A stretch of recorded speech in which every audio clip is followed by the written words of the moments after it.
우리 한 번 더 옆에 뒤에 분하고 같이 인사하겠습니다. 참 잘 오셨습니다. 우리 같이 인사하겠습니다. 우리 한 번 더 인사하겠습니다. 하나님이 함께 하십니다. 우리 마지막으로 인사하겠습니다. 하나님이 새 일을 행하십니다. 우리 같이 인사하겠습니다. 같이 기도하겠습니다. 좋으신 하나님, 우리가 무엇이간데 하나님의 사랑을 입어 늘 그 하나님의 사랑 속에 살게 하셨나요?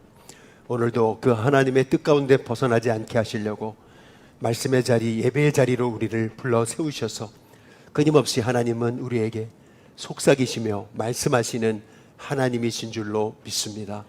오늘 그 음성 우리가 깨닫고 부여잡고 또 가슴에 새겨 세상에서 힘들고 어려울 때 그 하나님 말씀이 생각나고 그 말씀이 나를 이끌어 가시는, 그래서 그분이 내게 열매 맺게 하시는 참 귀한 은혜의 삶을 살아가도록 성령님 오늘 이 시간에도 우리 가운데 역사해 주시옵소서. 감사하고 예수님의 이름으로 기도드리옵나이다. 아멘. 많은 사람들이 삶의 반전을 꿈꿉니다. 여러분도 여러분의 인생에 반전이 일어나게 될 것을 믿으십니까? 많은 사람이 다른 사람에겐 일어나도 나에게는 반전이란 없지, 이제 이렇게 회의적으로 생각하시는 분이 계실지 모르겠습니다. 여러분이 성경을 딱 펴시면 성경은 시작부터 실은 반전의 역사입니다. 흑암이 가득했던 이 땅에 우리 하나님 빛이 있으라 하셨더니 흑암이 사라졌어요. 그리고 빛이 임했고 이 땅이 생겨났습니다. 성경은 시작부터 반전의 역사입니다. 영원히 멸망당해서 죄로 죽어서 지옥 백성이 될 수밖에 없는 존재가 우리인데 예수님 십자가에 죽으셨잖아요. 이제 끝난 줄 알았어요. 그런데 예수님 부활하셨잖아요. 이런 반전의 역사, 그래서 예수님 십자가의 죽으심과 부활하심으로 우리가 영원한 생명을 얻게 됐죠. 그러니까 성경은 시작부터 끝까지 반전입니다. 세상이 죄악으로 관영하잖아요. 꼭 죄악으로 세상이 망할 것 같아요. 그런데 그때 우리 주님이 다시 오십니다. 그래서 우리는 새하늘과 새 땅의 주인공이 되는 거죠. 이것도 반전의 스토리입니다. 성경은 처음부터 끝까지 반전의 역사를 우리에게 말씀하고 계십니다. 저와 여러분의 어떤 어려움이 있어도 여러분이 믿는 하나님은 여러분의 삶에 새로운 일로 반전의 역사를 이루게 하실 줄로 믿습니다. 어떤 어려움, 경제적인 어려움, 또 육체적인 어려움, 또 관계의 어려움, 또 인생의 어떤 어려움도 하나님은 다 돌이키시고 또 반전의 역사를 이루시는 우리 하나님이십니다. 그 하나님 믿고서 올해 예수님과 동행하시면서 승리하시는 우리 일신교회 우리 성도님들 다 되시길 주님의 이름으로 축복합니다. 저는 성경에서 반전의 스토리 가운데 가장 위대한 반전의 스토리를 기록하고 있는 것이 저는 룻기의 말씀이라고 생각합니다. 룻기는 총 4장으로 되어 있습니다. 아주 짧습니다. 근데 그 시작이 어떻게 시작하는 거냐면 1장 1절에 보면은 사사들이 치리하던 때에 그렇게 합니다. 사사들이 치리하던 때란 하나님의 뜻이 사라지고 또 사람들이 자기 소견에 오른 대로 행하다 보니까 하나님의 그 말씀을 잃어버린 그때 영적 흑암, 영적 암흑기를 얘기하고 있는 겁니다. 당연히 하나님 뜻 잃어버리고 자기 소견에만 오른 대로 행하고 말씀 잃어버리니까 흉년이 찾아오죠. 여러분, 이 땅이 어렵다면, 우리에게 인생에 흉년이 찾아왔다면 우리 한번 나 자신을 돌아봐야 됩니다. 내가 정말 하나님 의지하고 있는가? 결국 그 흉년의 결과가 뭐냐면은 룻기 1장의 스토리는 뭐냐면은 룻기의 1장 3절과 5절에 보면 이렇게 얘기합니다. 나오미의 남편 엘리멜렉이 죽고 또 그 아들 말론과 기럨 두 사람도 다 죽고, 다시 말해서 룻기의 시작은 뭐냐면 룻기의 시작은 장례식입니다. 장례식으로 시작한 게 그게 룻기입니다. 소망 잃어버렸어요. 인생의 흉년이 찾아왔어요. 그런데 이 룻기가 어떻게 끝나냐면 룻기 4장 마지막 결론에 가면 이렇게 끝납니다. 룻기 4장 1장 13절에 보면 보아스가 룻을 맞이해서 아내로 삼았다. 다시 말하면 장례식으로 시작했던 룻기의 말씀이 결혼식으로 끝납니다. 근데 결혼식으로 끝나는 정도가 아니고 그가 아들을 낳은지라 새 생명이 잉태되는 새로운 소망이 시작되는 걸로 반전의 역사를 이루는 거, 여러분 그게 룻기입니다. 실은 모압 여인 과부였던 이 룻, 그리고 그의 시어머니 나오미와 함께 베들레헴에 돌아왔어요. 소망이 없었어요. 남이 떨어뜨리는 이삭이나 줍는 가장 가난한 인생이었는데, 그들을 통해서 하나님은 놀랍게도 룻기 마지막 장 마지막 절에 보니까 다윗이 태어났다 이렇게 합니다. 다윗을 낳으니라. 다윗이 누구냐면 이스라엘을 다시 일으킨 가장 존경하는 위대한 왕 아니에요? 그를 통해서 예수님이 오시는 것입니다. 그러니까 룻기는 장례식으로 시작하지만 결혼식으로 끝나요. 죽고인데 룻기는 어떻게 끝나냐면 낳고로 끝나요. 근데 그 낳고가 몇 번인지 아십니까? 11번이고요. 태어나다까지 하나 포함하면 12번입니다. 여러분 12이라는 숫자는 12지파 12제자, 다시 말하면 12라고 하는 숫자는 하나님 나라가 다시 시작됐음을 성경이 말씀하고 있는 겁니다. 그것도 소망 없는 사람을 통해 완전히 가난하고 머리 둘 곳 없었던 두 과부, 한 사람은 이방 여자. 그런데 이 두 소망 없던 사람을 통해서 하나님이 반전의 역사를 이루셔서 위대한 다윗 왕국을 세우시는 그런 하나님의 반전의 스토리, 여러분 그것이 룻기고 그것이 성경에서 말씀하시는 바로 저와 여러분의 하나님이신 줄로 믿습니다. 마찬가지로 저와 여러분에게 올해 여러분의 인생에 어떤 어려움이 있어도 하나님은 반드시 예수님과 동행하는 저와 여러분에게 반전의 역사를 이루시는 은혜를 허락해 주실 줄로 믿습니다. 근데 그 반전의 중심에는 뭐가 있었냐는 겁니다. 도대체 누가 있었냐는 겁니다. 그 반전의 중심에 룻기서 1장 14절에 보니까 소망 없었던 두 여인이거든요. 나오미와 룻. 이 나오미는요 더 이상 자식을 낳을 수 없는 사람이에요. 룻은 이방 여자입니다. 그 소망 없었던 시어머니를요 룻이 붙쫓았습니다. 붙쫓았다라는 얘기는 딱 달라붙었다는 얘기입니다. 아주 찰떡처럼 달라붙었다는 얘기입니다. 그 나오미가 누굽니까? 여지껏 내 힘으로만 살다가 드디어 인생의 흉년이 찾아오니까 이제 하나님만 의지해야지 엎드리고 이제 하나님만 소망으로 삼았던 사람, 그 시어머니가 믿는 하나님, 그 하나님을 룻도 함께 붙쫓았던 겁니다. 놀라운 것은 소망이 하나도 없었습니다. 그런데 하나님은 그 소망 없는 자를 통해서 다윗이라는 위대한 인물을 일으켰음을 성경이 말하고 있는 것입니다. 올해 여러분의 삶에 아무리 소망이 끊어지는 것 같아도 예수님, 여러분의 인생에 새 일을 행하시는 예수님, 여러분 그 예수님을 붙쫓으시기를 주님의 이름으로 축복합니다. 그런데 또 한 명의 인물이 있습니다. 그 사람이 바로 보아스라는 인물입니다. 룻기 2장 4절에 보니까 마침 보아스가 그랬습니다. 베는 자들, 다시 말하면 자기 종들, 하인들한테 뭐라 그러냐면 여호와께서 너희와 함께 하시기 원한다. 사람이 말하는 걸 보면 그 사람이 어떤 사람인지 알 수 있습니다. 보아스는 자기 종들에게조차도 하나님이 너희와 함께 하시기 원한다. 모든 복은 하나님 주시는 거다. 그 하나님이 너희와 함께 하시기 원한다. 다시 말하면 이 말 한마디를 통해서 보아스가 어떤 사람인지 알 수 있죠. 그는 하나님과 동행하는 사람이었습니다. 하나님이 모든 복의 근원임을 아는 사람이었습니다. 그 보아스와 룻을 통해서 하나님은 이스라엘의 그 소망 없던 땅에, 하나님 잃어버린 그 사사시대에 하나님은 반전의 역사를 이루셨음을 성경이 말씀하고 계시는 겁니다. 언제나 하나님의 새 역사는 이렇게 하나님만 의지하고 또 하나님과 동행하는, 그래서 오직 소망을 하나님께 둔 그런 사람을 통해 하나님은 새 역사를 이루시고 반전의 역사를 이루시는 줄로 믿으시기를 주님의 이름으로 축복합니다. 그래서 저와 여러분의 믿음의 삶은 결국 사람을 의지하는 게 아니고, 환경을 의지하는 게 아니고, 여러분의 인생 속에 새 일을 행하실 그 하나님을 의지하는 것입니다. 그렇게 될 때 우리 시편 30편 5절 11절 다윗의 고백입니다. 다윗은 뭐라 그러냐면 그의 노염은 잠깐이지만 그의 은총은 평생이로다. 저녁에는 울음이 깃들일지라도 저녁에는 잠만 잘라 그러면 자꾸 우울해지고 외로워지고 자꾸 서글퍼지고 그러는데 놀랍게도 아침에는 기쁨이 오리로다.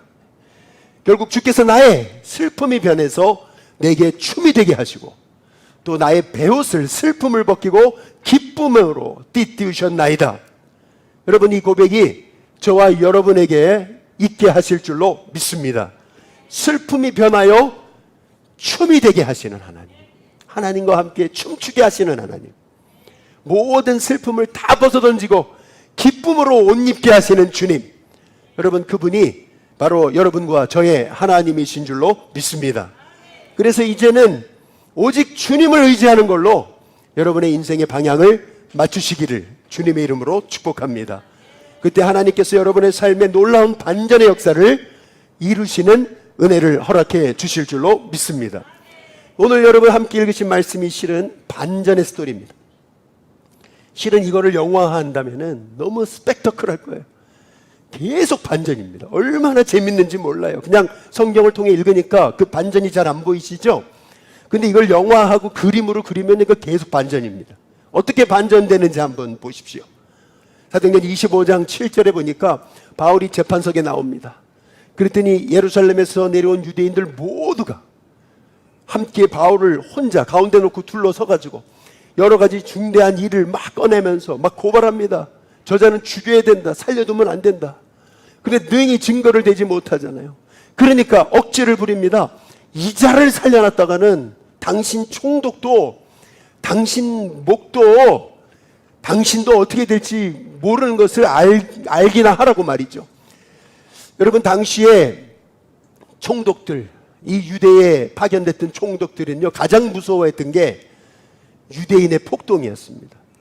이 베스도의 전임자였던 벨릭스도 이 폭동을 잘못 진압했다가 결국 폐위된 겁니다. 당시에 로마 시대에서 가장 껄끄러운 도시, 거기가 유대였습니다. 가장 이 로마에 길들여지지 않았던 도시, 그것이 유대였어요. 이 베스도도 그 유대를 너무 잘 알았습니다. 성실하고 책임감 있고 아주 무엇이든지 똑부러지게 하는 이 베스도였지만은 유대인들이 둘러서 가지고 바울을 계속 고소하고 죽이지 않으면 당신도 가만두지 않겠다고 이렇게 나오니까요, 결국에는요 이 여론에 휩쓸리고 마는 거거든요. 어떻게 됩니까?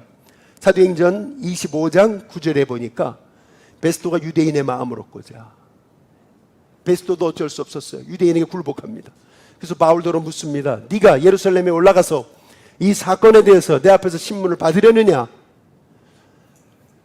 왜 예루살렘이냐 하면은 바울이 지금 가이사랴에 있습니다.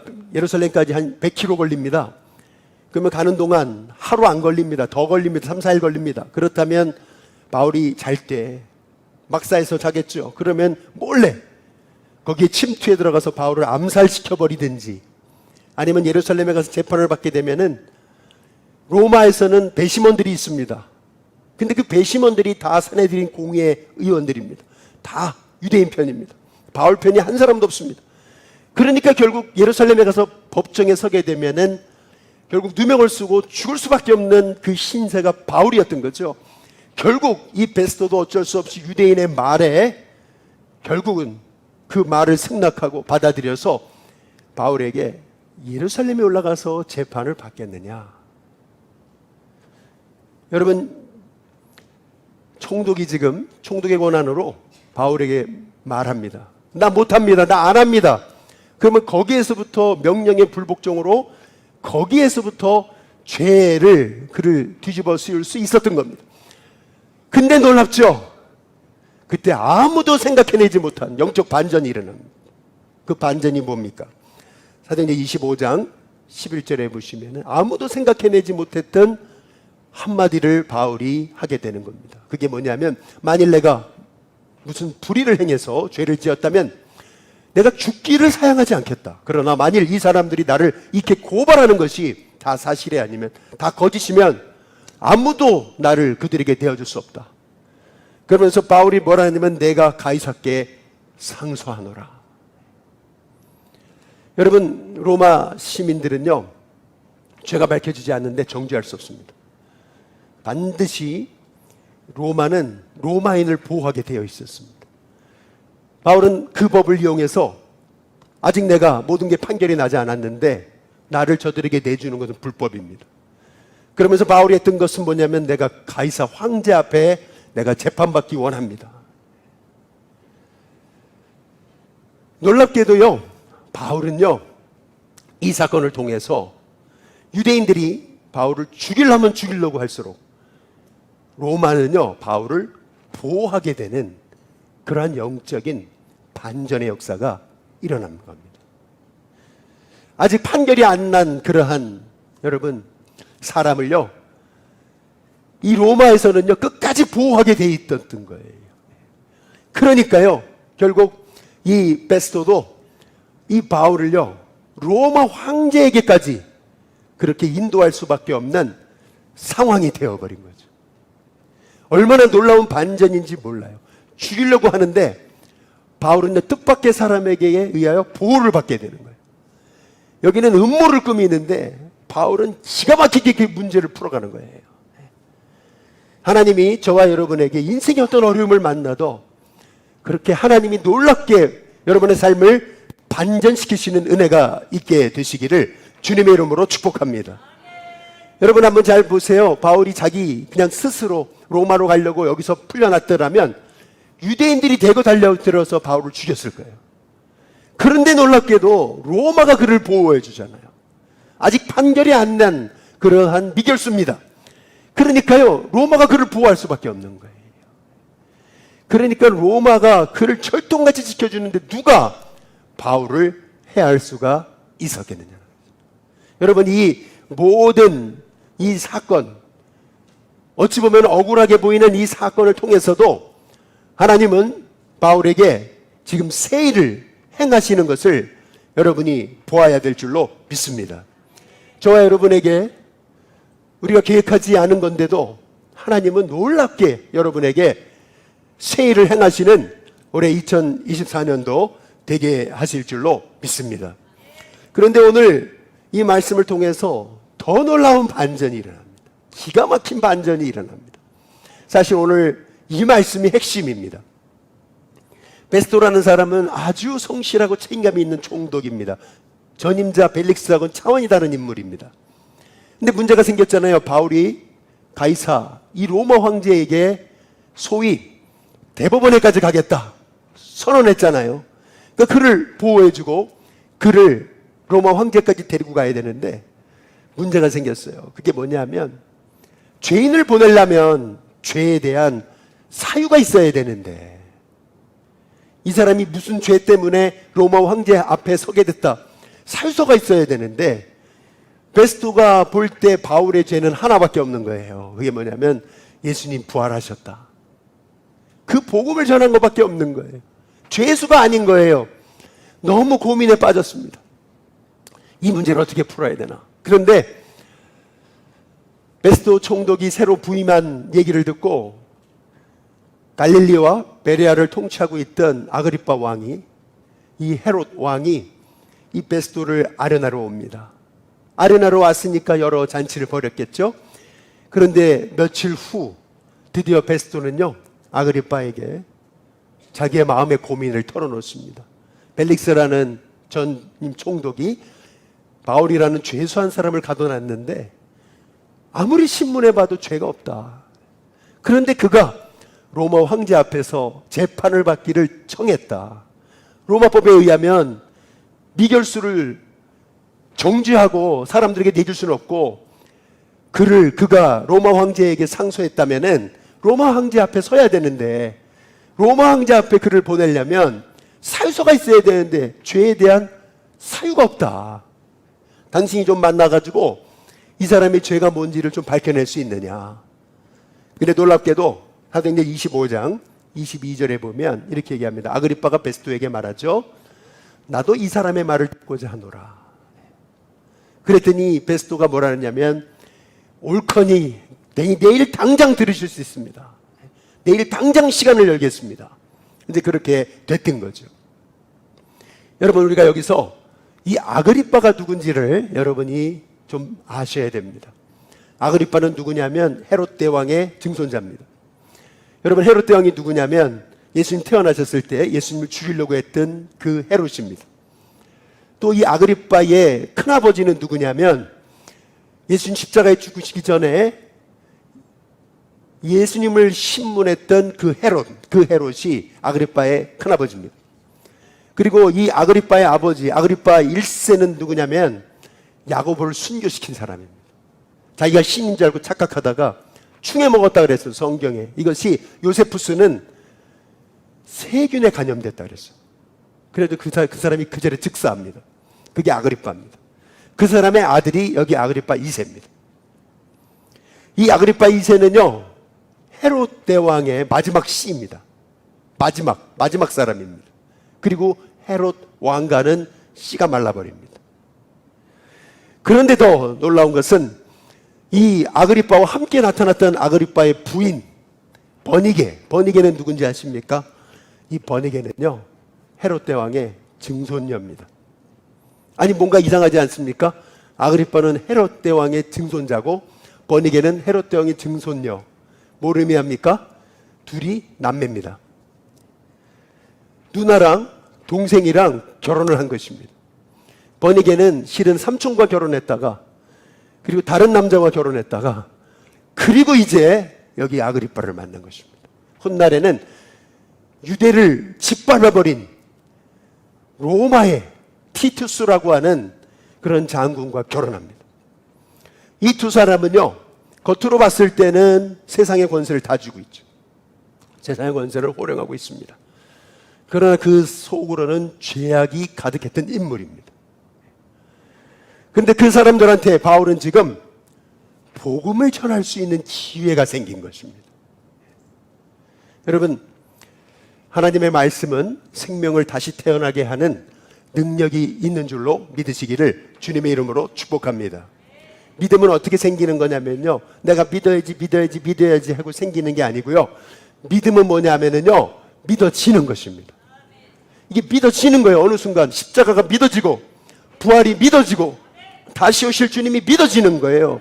내가 아무리 새 일을 행한다 그래도 코파구도 안 끼는 분들이 있어요. 그러나 어느 순간 주님이 새 일을 행하시는구나. 여러분 이게 믿어지는 게 있는 거예요. 여러분 이게 믿음인 거예요. 내가 하는 게 아니에요. 주님이 하시는 거예요. 그래서 성경은 뭐라 그러냐면 로마서 10장 17절에 보면은 이렇게 얘기하는 겁니다. 한번 같이 한번 읽어보겠습니다. 함께 있습니다. 시작. 그러므로 믿음은 들음에서 나며 들음은 그리스도의 말씀으로 말미암았느니라. 여러분이 믿음이 세워지기 원하신다면 이제 말씀 듣는 자리를 사모하시기를 주님의 이름으로 축복합니다. 무조건 아무거나 듣는 게 아니고요 십자가 복음, 부활의 복음, 하나님의 말씀, 그리스도의 말씀이 들려지기 시작하면 여러분은 믿음의 사람으로 새로워지는 줄로 믿으시기를 주님의 이름으로 축복합니다. 우리가 이번 주 목요일 날 우리가 이웃 나눔을 하는데 전에는 그냥 우리 어르신들 다 동네 분들 찾아다니면서 선물도 전해드리고 그리고 인사도 하고 근데 이렇게 우리가 사역을 했어요. 근데 작년 후반부부터 하나님 제 마음에 감동을 주시기를 그렇게 하지 말아라. 하나님 방법을 바꿔주셨어요. 그게 뭐냐면은 우리 회원동 주변에 있는 분들을 교회로 모셔라. 그리고 떡 한 그릇 아니면 밥 한 그릇이라도 대접해 드리면서 대신 예배를 드려라. 그래서 작년 후반부부터 우리는 이웃 나눔을 그냥 하지 않습니다. 꼭 여기 모여서 예배를 드립니다. 예배를 드리는 이유가 있습니다. 그것은 뭐냐면은 그냥 우리가 여러 가지 나누어 드려다 보니까 그러니까 우리 주변의 이웃분들이 아주 일신교회 좋은 교회라고 말씀을 많이 하세요. 그러나 여러분 복음은 좋은 데서 끝나면 안 됩니다. 복음은요 내 인생이 바뀌는 구원의 역사가 일어나야 돼요. 구원의 역사가 일어나려면 어떻게 하냐면요 우리 힘으로 안 돼요. 말씀이 그 심령 가운데 들어가야 될 줄로 믿습니다. 그러려면 보니까 해야 되는 방법이 뭐냐면 다 오시라 그래가지고 말씀을 듣게 하는 것입니다. 그래서 작년 후반부부터 저는 모셔서 어르신들을 말씀을 전하는데 힘쓰고 있습니다. 놀라운 것은 이거예요. 그 말씀을 듣고 우리 일신교회 새로운 분들이 나오기 시작하셨어요.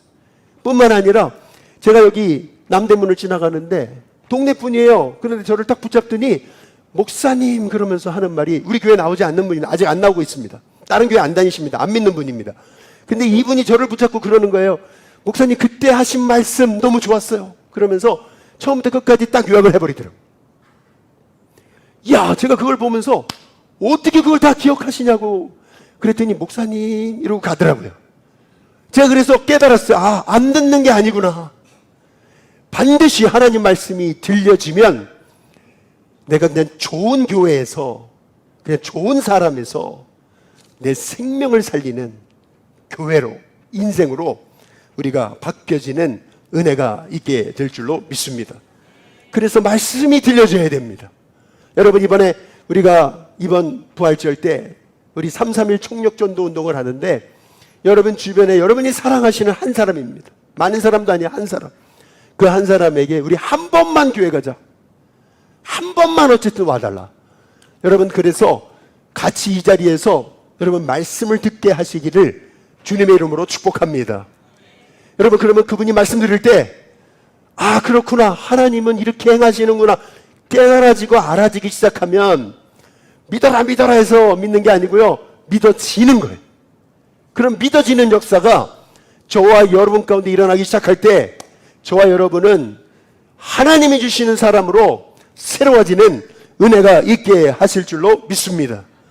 그래서 지금요, 이게 얼마나 대단한 사건이냐면은, 이렇게 하나님의 계획을 알지 못하고 그렇게 헤롯 대왕부터 그의 큰아버지부터 그의 아버지부터 하나님은 계속 말씀하신 거거든요. 근데 마지막 증손자까지 말씀을 들을 기회를 여신 거예요. 근데 잘 보세요. 어떤 반전이 일어났는지. 기가 막힌 반전이에요. 사도행전 25장 23절에 보면은 이튿날 베스토가 드디어 그래 올 겁니다. 이제 내일 만나시죠. 그래가지고 자리를 열었습니다. 아그리빠 왕이 버니게 같이 자기 부인과 함께, 자기 여동생이 누나죠. 같이 둘이 큰 위험을 가지고, 여러분 여기서 위험이라는 말은 판타시아라는 말입니다. 판타시아라는 말에서 판타시라고 하는 단어가 나온 것입니다. 다시 말하면은 엄청나게 자기를 화려하게 과시한 겁니다. 꼭 과시의 경연자 같습니다. 당시에 유대 왕은요, 자주색 옷을 입고요, 그리고 머리에는 금 왕관을 썼습니다. 부부가 같이 엄청난 화려한 옷을 입고 왕관을 쓰고 나타난 것입니다. 천부장, 당시 가이사랴에는 5명의 천부장이 있었습니다. 5개 사단이 있었어요. 이 5명의 천부장들이 그냥 나타났을 리가 없습니다. 로마 이 천부장의 그 화려한 군복을 입고 나타났을 것입니다. 그리고 시중에 높은 사람들 그냥 나타났을 리가 없습니다. 왕 앞에 가는데 화려한 옷을 입고 나타났을 것입니다. 그리고 거기서 베스토의 명으로 그랬잖아요. 거기 베스토 총독이 있었습니다. 총독은 어떻습니까? 로마의 총독은 주홍색 옷을 입고요, 근엄하게 나타났던 것입니다. 아주 화려함의 극치였습니다. 판타시, 여기 판타시아, 엄청난 그런 근엄을 갖추고 그들이 나타났습니다. 그걸 성경이 얘기하고 있는 것입니다. 거기에 바울을 데리고 왔습니다. 바울은 보니까요, 얼마나 초라해요. 2년 동안 감옥에 붙잡혀 있었으니 그의 옷은 누더기가 됐을 거고요. 성경학자들의 말에 의하면은요, 바울은 대머리였습니다. 일자 눈썹이었습니다. 코는 매부리 코였습니다. 그리고 그의 다리는 안짱다리였습니다. 키도 작았습니다. 초라한 바울이 누더기 옷을 입고, 그리고 대머리가 된 채로 그는 나타났어요. 여러분 잘 보세요. 이 세상의 화려함과 주님의 사람의 초라함을 보십시오. 완전한 대비되는 이 상황을 보십시오. 여러분, 누가 재판장입니까? 아그리빠가 재판장입니다. 바울은 어떻게 돼 있습니까? 쇠사슬에 묶여 있습니다. 누가 승리자입니까? 네, 놀랍죠. 성경은요, 엄청난 반전의 스토리를 말하고 있습니다. 사도행전 26장 1절에서 2절에 보면은 드디어 아그리빠가 재판석에 앉아서 바울에게 말합니다. 너를 위하여 내가 말하기를 허락한다. 말 좀 해봐라. 그래, 네 얘기가 뭐냐? 얘기했습니다. 근엄한 자세로. 근데 바울이 손을 들어서 말합니다. 아그리빠 왕이여, 유대인이 고발하는 모든 일을 오늘 당신 앞에서 이렇게 변명하게 된 것을 너무나 다행히 여깁니다. 여러분, 여기서 다행히라고 하는 말은 번역상으로 조금 이렇게 의미가 바로 전달되지 않는 단어입니다. 왜냐하면 이 다행이라고 하는 단어는 여기 어떤 단어를 쓴 거냐면 마카리오스라는 단어를 썼어요. 마카리온. 이 말은 뭘 의미하는 거냐면 복되다라는 뜻입니다. 복되다. 다시 말해서 이건 하나님의 은혜입니다. 아그리빠 왕이요, 당신 앞에서 내가 이 일을 얘기할 수 있는 것은 하나님의 은혜입니다. 여러분, 이게 왜 중요한 거냐면요, 바울은요 지금 아그리빠를 만나리라고는 꿈에도 꾸지 못했어요. 단순히 네가 재판받으러 지금 다시 재판장에 나오는 거다, 그래서 접견장소에 나왔을 뿐이에요. 그런데 거기에 아그리빠가 서 있습니다. 거기에 버니게가 있습니다. 그것도 헤롯의 증손녀가. 여러분, 이게 왜 이렇게 중요한 거냐면요, 오늘 여기 바울이요 사도행전 26장 1절에 보니까 손을 들어 그랬어요. 손을 들었다. 여러분, 이거는 단순히 나 좀 얘기할게, 손을 든다는 얘기의 의미가 아니고 손을 뻗었다는 얘기. 여기 액테이노라고 하는 손을 쭉 뻗었다는 얘기입니다. 그러면서 이게 하나님 은혜입니다, 사도 바울이 얘기하고 있는 겁니다. 왜 그런 거냐면 사도행전 9장에 보면은 하나님 바울을 부르시면서 하신 말씀이 있습니다. 가라. 바로 그 사람은, 이 사람은, 너는 이방인과 임금들에게 나의 복음을 전할 내 그리스도. 바울은 지금껏 30년 동안 사역을 했습니다. 근데 한 번도 임금을 만난 적이 없습니다. 자기 힘으로는요 임금 못 만나요. 만나달라 그래도 안 만나줄 거예요. 뭐 돈을 들여도 안 만나줄 거예요. 근데 놀랍죠, 바울이 한 게 아니에요. 베스토가 했어요. 베스토가 도와달라 그래가지고, 저자주 만나달라 그래가지고. 바울도 아그리빠가 나오리라고는 생각을 못했어요. 근데 놀랍죠, 그 앞에 아그리빠가 있어요. 버니게가 있어요. 바울은요 하나님의 부르심이 생각났을 거예요. 야, 이게 하나님의 은혜구나, 이게 하나님의 복이구나, 마카리오스, 하나님의 복이구나. 바울은 손을 들어서 하나님께 감사하고 드디어 복음을 전합니다. 살려고 변명하는 게 아니에요. 복음을 전합니다. 여러분, 그게 다음 내용입니다. 다음 주에 보실 겁니다. 어떤 말을 했는지. 여러분, 여기 잘 보세요. 지금 재판정에 누가 앉아 있습니까? 아그리빠가 앉아 있습니다. 그러나 실은요, 이 자리에 재판장은 하나님이신 겁니다. 아그리빠가 바울을 신문하는 줄 알았는데 오히려 바울이 아그리빠를 신문합니다. 복음을 가지고. 완전 뒤바뀝니다. 완전 반전의 역사가 일어나게 됐던 거죠. 여러분, 우리 하나님은요, 하나님께 뿌리 내리는 저와 여러분에게 인생의 반전을 허락하시는 하나님이신 줄로 믿습니다. 하나님은 새 일을 행하세요. 내가 계획한 게 아니에요. 하나님이 그 계획을 이끌어 갔어요. 그래서 우리는 하나님께 뿌리 내려야 됩니다. 내가 하는 게 아니니까. 전적으로 그분께 맡기는 겁니다. 그때 하나님께서 이 연약한 바울을 들어서 하나님이 약속하신 것을 하나하나 이루어 가시듯이 저와 여러분의 삶에도 하나님이 반드시 새 일을 이루시는 은혜를 허락해 주실 줄로 믿습니다. 그런데 많은 분들이 그러죠. 나는 믿음의 뿌리도 없고 신앙도 없고 자꾸 넘어지고. 근데 여러분, 뿌리가 없어도 안 넘어지는 방법이 있습니다. 뿌리가 깊지 않아도 쓰러지지 않는 법이 있어요. 제가 미국에 가보니까 뭐 눈이 왔어요. 겨울에요. 한 허리까지 왔어요. 그랬더니 나무가 그냥 쓰러지더라고요. 그래도 나무가요 집을 막 덮쳐버렸는데 저희 담임 목사님 댁 앞에도 덮쳐버려가지고, 그래서 와달라 그래가지고 가가지고 뭐 이렇게 생필품 좀 사드리고 이렇게 그랬던 적이 있습니다. 나무가 크니까요 뿌리는 깊지 않으니까 그냥 넘어갑니다. 그런데요, 나무가 높은데도 뿌리도 깊지 않은데도 안 넘어지는 방법이 있더라고요.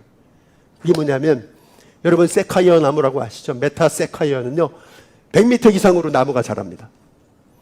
그런데요, 풍랑이 태풍이 불고 바람이 불고 눈이 와도 안 무너집니다.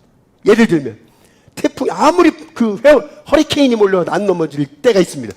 왜 그런가 봤더니 뿌리가 다 연결되어 있습니다. 깊지는 않아요. 근데 서로 다 연결되어 있어요. 안 넘어가요. 100m의 나무, 110m의 나무가 안 넘어갑니다. 아, 그렇구나. 우리는 연약해요. 힘이 없습니다. 그럼에도 불구하고 우리가 함께 같이 힘을 모아서 한 뜻이 되고 한 마음이 돼가지고 주의 복음을 위해 나를 드릴 때 하나님은 연약한 저와 여러분, 연약한 남편과 아내 여러분 가정 마음이 하나가 돼서 오직 주님만 섬기고 주님만 의지할 때 뿌리는 깊지 않아도 하나님이 쓰러지지 않게 하시는 은혜를 주실 줄로 믿습니다. 여러분 그거 아시나요? 우리 일신교회 청년부 우리 다음 세대에 놀라운 일들이 일어나고 있습니다. 지난주 주일 오후에 우리 홍제교회랑 축구 시합을 했습니다. 비가 왔습니다. 출발하는데 많은 분들이 그랬어요. 아니 비가 오는데 아니 감기 걸리는 거 아니냐, 누가 오겠냐. 그런데 가봤더니요, 홍제교회까지 다 합쳐가지고 50명 넘게 청년들이 모였어요. 그런데요, 우리 일신교회는 여지껏 축구 시합만 나가면 무조건 졌습니다. 무조건 졌어요. 그런데 이번에는 8대2로 이겼습니다. 8대2로 어떻게 이겼나? 아이, 박수 안 치셔야 되는데 8대2로 이겼는데 어떻게 이겼나 봤더니 홍제교회 우리 청년들을 보니까 그 교회 풋살장이 있어요. 그 교회 새로 져가지고요, 교회 안에 풋살장이 있습니다. 한번 가보세요. 홍제교회. 그 청년들이 얼마나 잘하는지 몰라요. 이 패스가 너무 좋아요. 근데 우리가 8대1로 이겼습니다. 근데 어떻게 8대1로 이겼나 봤더니요, 우리는 애들이 많이 왔어요. 30명 넘게 왔어요. 애들이 계속 로테이션 하니까 애들이 지치질 않아요. 그러니까요, 계속 골을 넣는 거예요.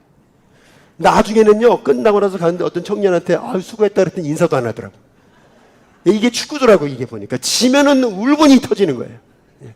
그런데 여러분, 제가 이 말씀을 드리는 이유가 있어요.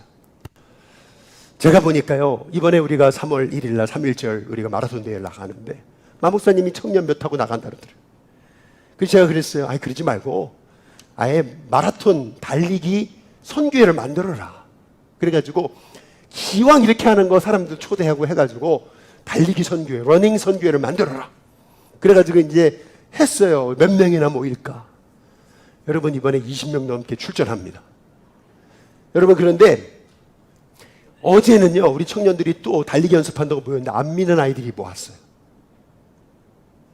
여러분 잘 보세요. 제가 가만히 보니까 아, 이렇게 하라 그래 놓고 저는 안 가면 안 되니까, 하라 그랬는데 담임 목사가 안 가면 안 되니까 나도 나간다 그랬어요. 그래서 저도 45,000원 내고 등록했습니다. 3.1절 마라톤 대회 오십시오. 근데 문제가 있어요. 제가 5km만 달리면 그건 아무나 하는 건데, 그래서 제가 10km 도전을 했어요. 그래가지고 며칠 전에 10km를 뛰었습니다. 쉬지 않고 1시간 조금 넘은 얘기가 되더라고요. 그래서 10km를 뛰었어요. 그리고 나서 마목사님 그러시더라고. 1시간 이내로 들어와야 된다고. 그리고 그 기록이 남는다고. 그래서 제가 또 한번 해봤죠. 1시간 이내로 들어와 보려고. 1시간 이내로 들어오시려면요, 10km를요 6분대로 뛰어야 됩니다. 6으로 뛰어야 돼요. 그러니까요, 얼마나 힘을 냈는지. 요새 얼마나 추워요. 그랬더니 감기에 걸렸습니다. 제가 깨달은 게 있어요. 그게 뭐냐면, 아 그래, 나는 나이도 생각하자. 나 혼자는 안 된다.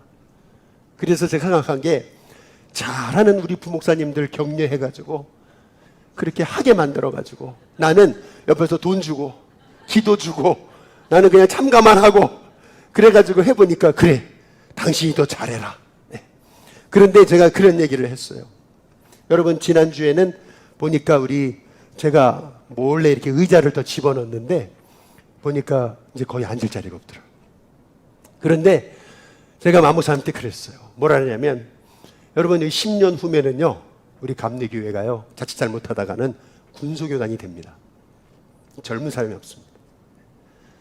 지금 메이저인데 이제 군소교단이 될 위기에 있습니다. 10년만 지나면. 지금 우리 교회만, 여러분 주변의 교회들만 그런 게, 지금 상황이 그렇습니다. 제가 그렇게 해서 마목사한테 얘기를 했어요. 목사님, 지금 감리교회가 이렇게 다음 세대가 너무나 꿈이 없는데 한번 해보시라고. 그래서 이 일신교회를 통해서 한번 소망 잃어버린 이 세대에 한번 소망을 주는 교회가 돼보자. 여러분, 우리 일신교회가 이 선교관 증축을 하는 것은 단순히 건물 하나 올리자는 게 아닙니다. 이제 잘 해야 될 거예요. 그래서 아이들이 뛰어놀고 예배도 드리고 거기서 교제도 하고 전도의 문이 열릴 겁니다. 뿐만 아니라 그것이 끝이 아니잖아요. 우리가 교육관도 리모델링해서 아름답게 해서 많은 다음 세대가 몰려오게끔 만들어야 되지 않겠습니까? 저는 그 꿈을 꾸고 있어요. 여러분, 이 일이 어떻게 혼자 되겠습니까? 혼자는 안 돼요. 우리가 함께 힘을 합하는 겁니다. 우리가 힘이 없잖아요. 그런데 함께 하면 됩니다.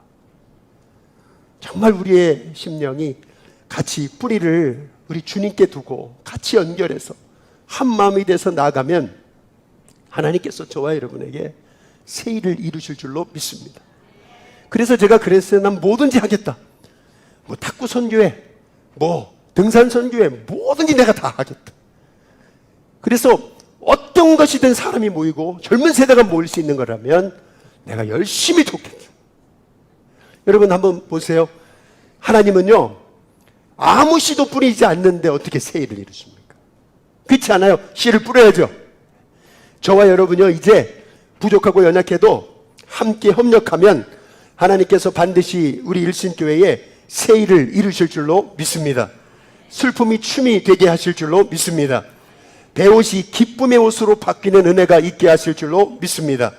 바라기는 여러분이 그 반전의 주인공이 되시길 주님의 이름으로 축복합니다.